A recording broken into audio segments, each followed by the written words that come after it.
रूस की सरकारी न्यूक्लियर कंपनी रोसाटॉम के सीईओ एलेक्सी लिखाचेव ने कहा है कि प्लांट पर निश्चित रूप से खतरा है, क्योंकि संघर्ष बढ़ने से विस्फोट प्लांट की सुरक्षा परिधि से सिर्फ कुछ किलोमीटर दूर सुनाई दे रहे हैं। उन्होंने कहा कि ईरान में परमाणु केंद्रों पर हमला आउट ऑफ कंट्रोल हो गया है। रूस की सरकारी न्यूक्लियर कंपनी रोसाटॉम ने ईरान में बुशहर न्यूक्लियर फैसिलिटी में अपने ऑपरेशन रोकने का ऐलान किया है। यह फैसला ईरान पर हाल ही में हुए यूएस और इजरायली मिलिट्री हमलों के बाद आया है। रोसाटॉम ने कहा है कि इस साइट से 600 से ज़्यादा लोगों को निकालना पड़ा है। रोसाटॉम के हेड एलेक्सी लिखाचेव ने ऑपरेशन रोकने की पुष्टि की।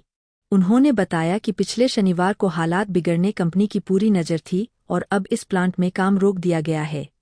उन्होंने कहा कि इस प्लांट को काफ़ी खतरा है। रूस के रोसाटॉम का कहना है कि ईरानी न्यूक्लियर इंडस्ट्री के अधिकारियों से हमारा कोई कांटेक्ट नहीं रह गया है, इसलिए हम यह नहीं कह सकते कि क्या हो रहा है। बता दें कि यूनाइटेड नेशंस की न्यूक्लियर वॉचडॉग ने मंगलवार को कहा कि ईरान की नतांज न्यूक्लियर एनरिचमेंट साइट को इजरायली एयर स्ट्राइक कैंपेन के बीच हाल ही में कुछ नुकसान हुआ है।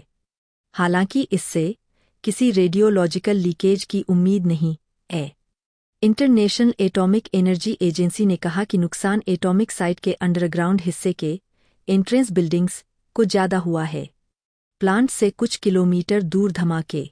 ईरान का बुशहर न्यूक्लियर पावर प्लांट को रूस द्वारा बनाया गया है और यह ईरान का एकमात्र ऑपरेशनल न्यूक्लियर पावर प्लांट है। रोसाटॉम के सीईओ एलेक्सी लिखाचेव ने कहा है कि प्लांट पर निश्चित रूप से खतरा है, क्योंकि संघर्ष बढ़ने से विस्फोट प्लांट की सुरक्षा परिधि से सिर्फ कुछ किलोमीटर दूर सुनाई दे रहे हैं।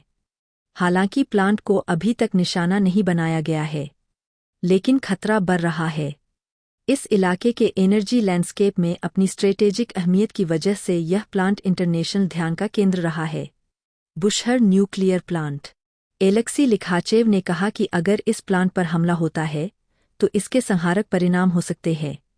रोसाटॉम ने फरवरी 2026 के अंत में ईरान से लगभग 100 लोगों को